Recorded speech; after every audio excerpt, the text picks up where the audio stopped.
भाताचे कोठार म्हणून पेन व अलिबाग हे दोन तालुके संपूर्ण महाराष्ट्रात ओळखले जातात.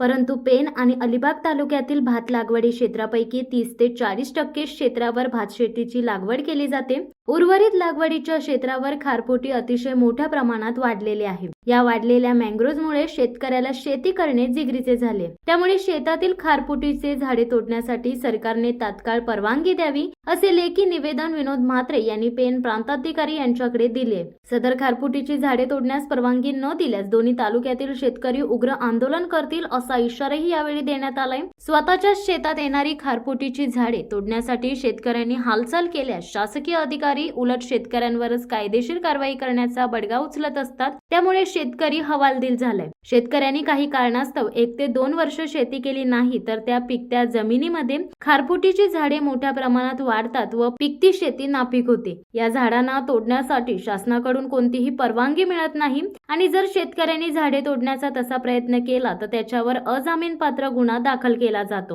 हे शासनाचे धोरण शेतकऱ्यांना आत्महत्या करण्यास भाग पाडणार आहे. त्यामुळे शेतातील खारफुटीची झाडे तोडण्यासाठी सरकारने परवानगी द्यावी, अन्यथा शेतकरी उग्र आंदोलन करणार अशी मागणीचे लेखी निवेदन पेन उपविभागीय अधिकारी यांच्याकडे शेतकऱ्यांचे नेते विनोद म्हात्रे, विवेक जोशी व CR म्हात्रे या प्रमुखांनी लेखी निवेदनाद्वारे केली आहे. शिवसत्ता टाइम्ससाठी देवा पेरवी, पेन.